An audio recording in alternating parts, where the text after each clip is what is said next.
शिक्षा विभाग हमेशा से सुर्खियों में रहा है, चाहे एजुकेशन को लेकर, चाहे वहां पर मिलने वाली फैसिलिटीज को लेकर, चाहे इंफ्रास्ट्रक्चर को लेकर, हमेशा से टारगेट पे रहा है।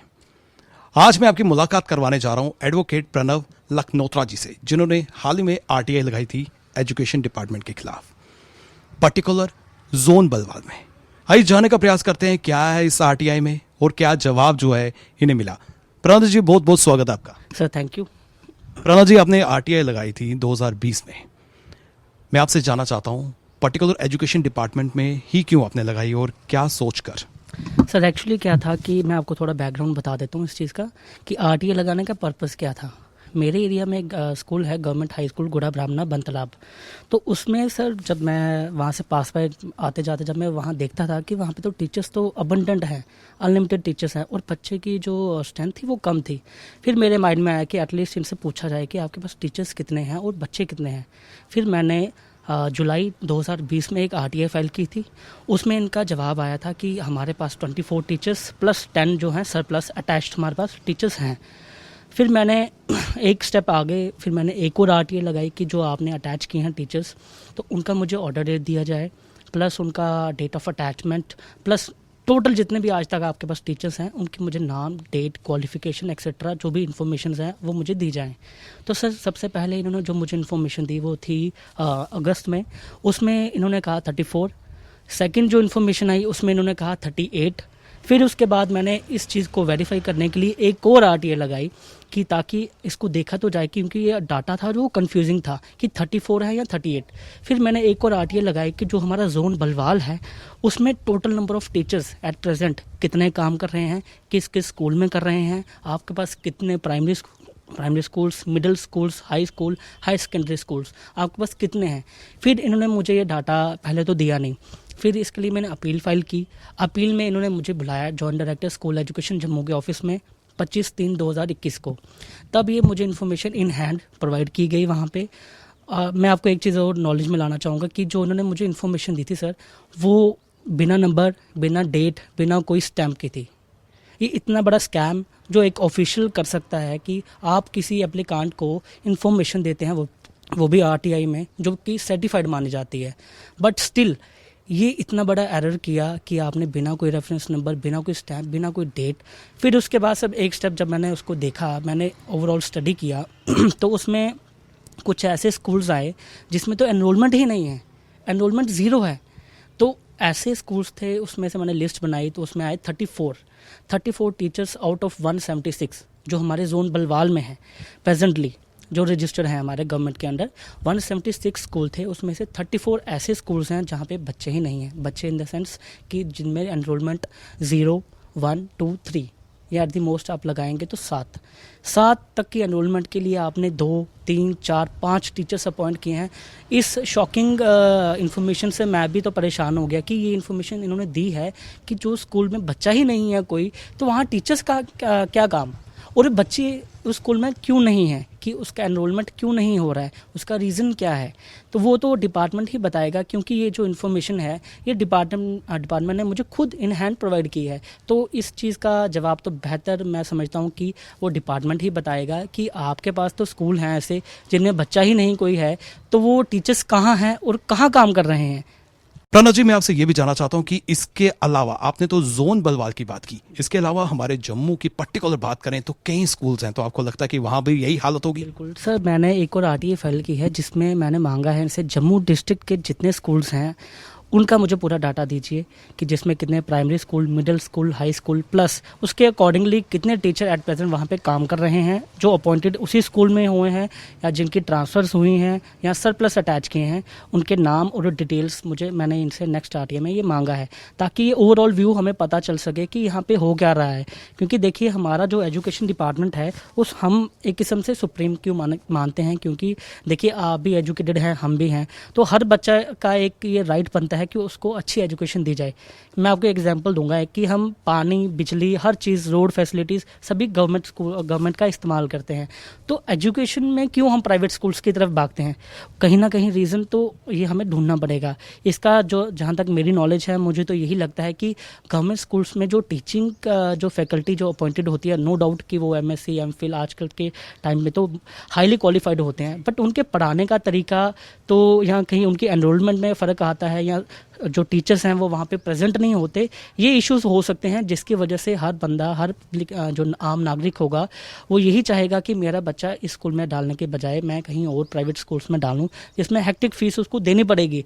वो देगा क्योंकि उसको अपने बच्चे का फ्यूचर बनाना है। कहीं ना कहीं हमें ये चीज़ एक स्टेप, ये एजुकेशनल रिफॉर्म्स लाने पड़ेंगे कि ऐसा कोई लेजिस्लेशन बनाया जाए, ऐसा कोई रूल या कोई ऑर्डर ऐसा लाया जाए कि हमारी स्टेट में, हमारी यूटी में, जो अभी यूटी है, तो उसमें एक कंडीशन रखी जाए कि जो हमारे टीचर्स हैं गवर्नमेंट स्कूल्स के, उनके बच्चों को यहाँ पे पढ़ने के लिए एक रखा जाए। कि क्योंकि जब तक ये स्टेप्स नहीं आएंगे तब तक मुझे नहीं लग रहा है कि ये टीचर्स थोड़ा काम करने की तरफ में ध्यान देंगे। क्योंकि तो मैं तो यही चाहता हूँ कि ये सिस्टम को बंद करने का भी यही तरीका है कि हमारे LG साहब कोई ऐसा रिफॉर्म्स लाएं या कोई ऐसा सर्कुलर निकालें जिससे कि एक कंडीशन मैंडेटरी हो जाए सभी टीचर्स के लिए कि आपके जो बच्चे हैं, आपने +2 तक आपने यहीं अपने स्कूल्स में पढ़ाने हैं, फिर ये जाके ये चेंजेस आएंगी।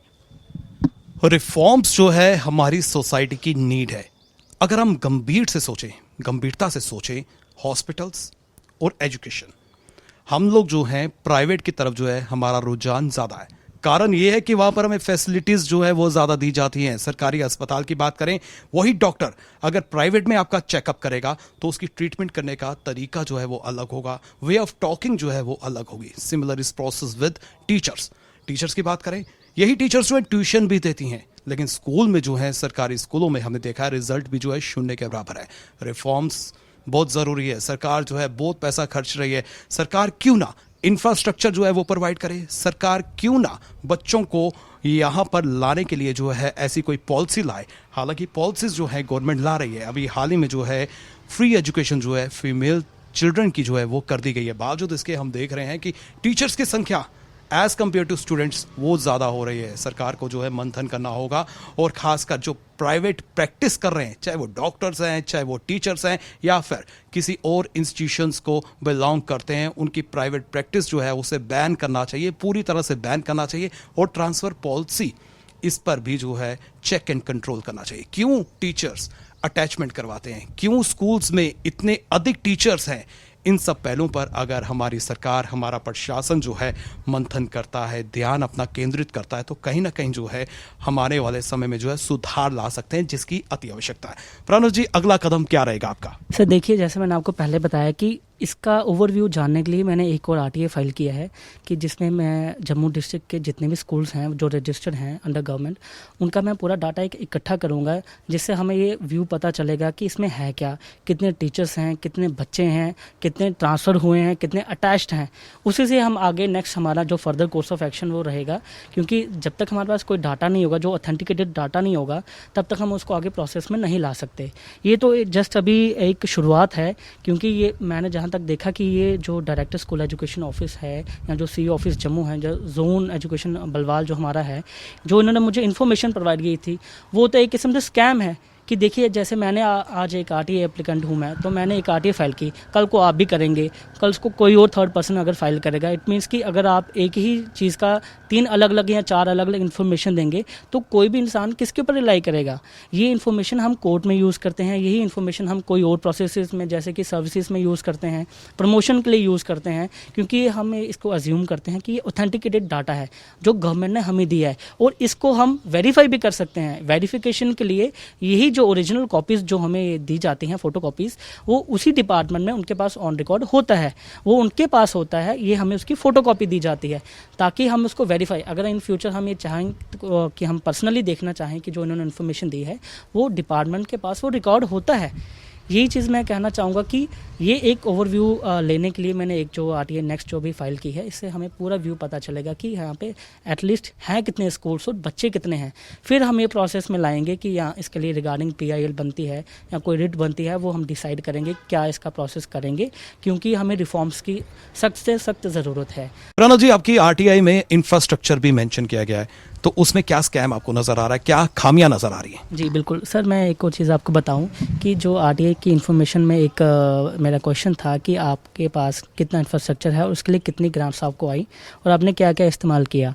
तो सर मैं आपको बताऊं कि 2019-20 में जब कोविड चल रहा था, तब इस स्कूल जो गवर्नमेंट हाई स्कूल गोड़ा ब्राह्मणा है, उसने 98,000 के बेंचेस और चेयर्स और टेबल लिए हैं। तो 98,000 तो नो डाउट कि ठीक है अमाउंट, अगर आप देखेंगे कि कोई बात नहीं 1 लाख का आपने फर्नीचर लगाया होगा, पर मैं आपको ये चीज़ बता दूं कि इन्होंने एक ही इस मेरे इन्फॉर्मेशन में इन्होंने बताया कि हमारे पास 11 रूम्स हैं, 11 में से जो 7 रूम्स हैं वो अनसेफ हैं। ये इन्होंने ही कहा है अपने जवाब में। तो आप इस चीज़ से इमेजिन करें कि 4 रूम्स हमारे पास स्टैंड बाय में रहेंगे, 4 रूम में अगर टीचर्स पढ़ाएंगे वो भी 4 होंगे, एडिशनल टीचर अगर आप लगाएंगे कि अलग सब्जेक्ट्स के लिए हैं, वो एट द मोस्ट आप 7, 8, 9, 10, 11, 12 आप लीजिए।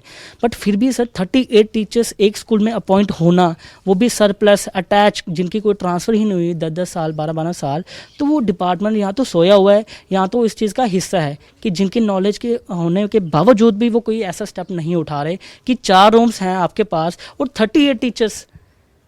ये तो सोचने वाली बात है कि 4 कमरों में तो एट अ टाइम 4 ही पढ़ाएंगे, 38 टीचर्स अपॉइंट करने का सवाल ही नहीं उठता। अगर आपके पास 15 या 16 टीचर्स होते तो हम कह सकते थे कि ठीक है कि आपने स्टैंड बाय में रखे हैं, अलग अलग टीचर्स होते हैं अलग अलग सब्जेक्ट के लिए, बट वो 3-4 गुना ज़्यादा हैं। मतलब कि आपको लग रहा है कि साफ तौर पर जो है स्कैम किया जा रहा है? बिल्कुल बिल्कुल सर, मैं ये चाहता हूँ कि हमारे जो डायरेक्टर हैं स्कूल एजुकेशन जम्मू, वो कहीं ना कहीं यहाँ पे एक इंक्वायरी बिठाएं कि इन स्कूल्स में हो क्या रहा है। यहाँ पे इंफ्रास्ट्रक्चर ही नहीं है, यहाँ 4 रूम्स जो बचे हैं उसमें 38 टीचर्स लगाने का कोई फंड बनता नहीं है। तो ऐसे ही करके ऐसे भी स्कूल्स में जो हैं कि जैसे मैंने आपको बताया कि जिसमें एनरोलमेंट ही नहीं है तो टीचर्स अपॉइंट किए हैं, उनका कहीं ना कहीं सही जगह इस्तेमाल कीजिए। वहाँ देखिए जहाँ पे ऐसे टीचर्स हैं जिनके पास 200 बच्चा है और 2-3 टीचर्स हैं, उन्होंने कैसा क्या गुनाह कर दिया कि आपने उनको वहाँ रखा है।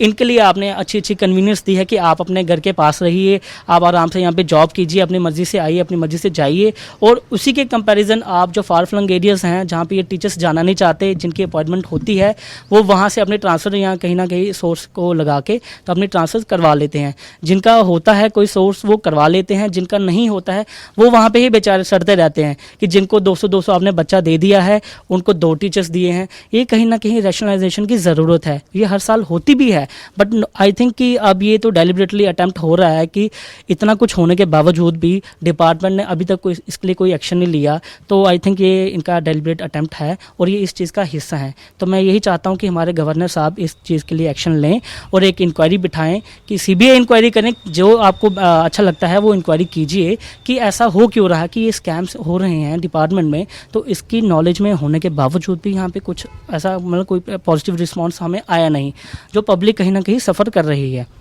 बिल्कुल, इंक्वायरी की जो है मांग उठ रही है और इंक्वायरी होनी भी चाहिए। आखिर दूध का दूध क्या है, पानी का पानी क्या है, वो साफ तौर पर जो है सामने आना चाहिए। हम ये नहीं कहते कि हर स्कूल में इस तरह की इन्वॉल्वमेंट होगी।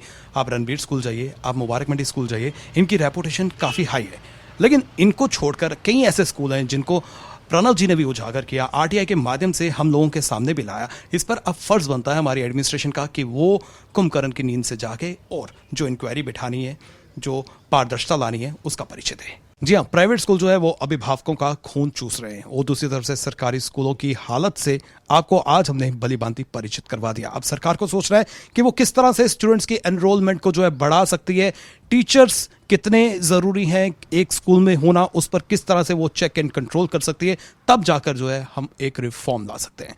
इसी के साथ कैमरा पर्सन करण सिंह और मुझे यार रितेश गुप्ता को दीजिए इजाज़त, फिर मिलेंगे, नमस्कार।